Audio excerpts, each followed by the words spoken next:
touch with Governor Abbott and very close to Governor Abbott and everybody in Texas. Kristi Noem has, as you know, been there and will continue to be there. And we're working very close with representatives from Texas, and it's a horrible thing that took place. Absolutely horrible. So we say God bless all of the people that have gone through so much, and God bless the state of Texas. It's an incredible place. Any questions, please? President, are you still planning to phase out FEMA? Well, FEMA is something we can talk about later, but right now they're busy working, so we'll leave it at that. Go ahead. For the trade letters that you're sending out on Monday, Secretary Bessent said that it would be a 3-week extension and that rates could go back up to the April 2nd level on August 1st. Is that what we should be sending letters out on Monday having to do with the trade deals? Could be 12, maybe 15. You know, Secretary of Commerce right here. And I guess, Howard, I would say it could be maybe as many as 15 or so. And they'll be going out on Monday, and some will go out on Tuesday and Wednesday, and and we've made deals also. So we're going to have a combination of letters, and some deals have been made. Your reaction to Elon Musk starting a third party? I think it's ridiculous to start a third party. We have a tremendous success with the Republican Party. The Democrats have lost their way, but it's always been a two-party system. And I think starting a third party just adds to confusion. It really seems to have been developed for two parties. Third parties have never worked. So he can have fun with it, but I think it's ridiculous. President, what's your golden key back from Elon? Go ahead. What's your message going to be to Netanyahu tomorrow? Well, we're working on a lot of things with Israel, and one of the things is probably a permanent deal with Iran. In other words, they have to give up all of the things that you know so well. The attack turned out, according to every single atomic energy commission, that was a complete and total obliteration. And we had the pilots, as you know, at the White House on Friday. They were incredible. And they confirmed that. They know better than anybody, by the way, but they confirmed that every bomb hit its mark perfectly. And they would have to start all over again at a different location. This one is, the word I used was the correct word, obliteration. What will your message be on Gaza to Netanyahu? I think we're close to a deal on Gaza. We could have it this week.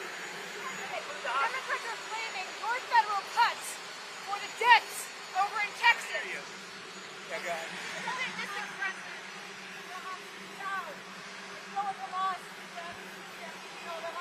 Yeah, I think there's a good chance we have a deal with Hamas during the coming week, pertaining to quite a few of the hostages. Yeah. You know, we've gotten a lot of the hostages out, but pertaining to the remaining hostages, quite a few of them will be coming out. We think we'll have that done this week. Mr. President, do the tariff rates change at all on July 9th, or do they change on August 1st? What are you talking about? Tariff rates, do they change on July 9th or August 1st? No, they're going to be tariffs. The tariffs are going to be the tariffs. I think we'll have most countries done by July 9th, yeah. Either a letter or a deal. But they go into effect on August 1st. The tariffs go into effect August 1st, but the president is setting the rates and the deals right now. Okay? Are you investigating whether some of the cuts to the federal government left key vacancies at the National Weather Service or in the emergency coordination? No, They did not. They did. I'll tell you, if you look at that what a situation that all is, and that was really the Biden setup. That was not our setup, but I wouldn't blame Biden for it either. I would just say this is a 100-year catastrophe, and it's just so horrible to watch. Are you planning to visit Texas, Mr. President? Probably on Friday. We wanted to leave a little time. I would have done it today, but we'd just be in their way. Probably Friday. Mr. President, have you been briefed on the ship that was hit in the Red Sea? Do you know if the Houthis attacked that ship today? We'll give you a report sometime tonight or tomorrow. The D.C. City Council has not approved the new stadium for the Commanders. If they don't approve it, will you step in? Well, we see what happens. I've been looking at the deal, And, I don't blame them. They have to, it's a very important piece of property. It's a great piece of property. So we'll see. But if I can help them out, I will. Ultimately, we control that. The federal government ultimately controls it. So we'll see what happens. I saw the plans. I saw the stadium. The owner's very, very successful and a very good man. I know him a little bit. And it would be a great place for the NFL to be there, I can tell you that. So if they want to negotiate a little tough, that's okay with me. Like to see the Commanders change the name back to Redskins? Well, you want me to make a controversial statement? I would. I wouldn't have changed the name. But that's there. It just doesn't have the same, ring to me. But, winning can make everything sound good. So if they win, all of a sudden the Commanders sounds good. But I wouldn't have changed the name. Say it. Why not help Ukraine the same way you helped Israel? I am helping Ukraine. I'm helping it a lot. And it's a war that should have never happened. It's a war that should have never started. If I were president, if the election weren't rigged, and it was rigged so badly, and that's come out. Read Miranda Devine in the New York Post today. The election was totally rigged. And if it weren't rigged, you wouldn't have a war with Russia right now. And you wouldn't have had inflation. And you wouldn't have had the horrible Afghanistan the way they left. Not that they left.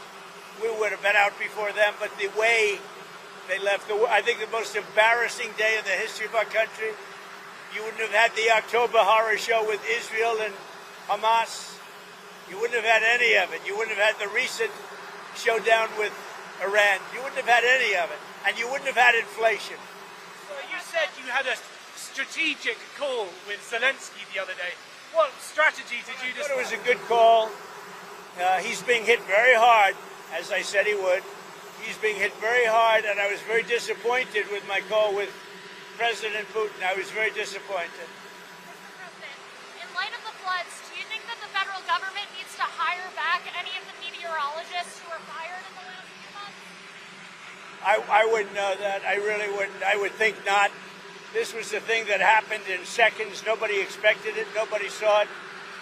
Very talented people are there, and they didn't see it. It's, I guess they said once in 100 years they've never seen anything like this. So I wouldn't, people are trying to blame the school. They're trying to blame the camp. They're trying to blame, it's just a horrible thing. But no, I wouldn't say that, no. Secretary Ludnick, are you expecting any deals to be signed this week, and what countries are closest to that? Well, the president is right in the midst of discussing all sorts of deals with all sorts of countries, and the gentleman to my right is going to decide, and I'm going to be with him when he makes that decision. Thank you very much. Thank you, everybody.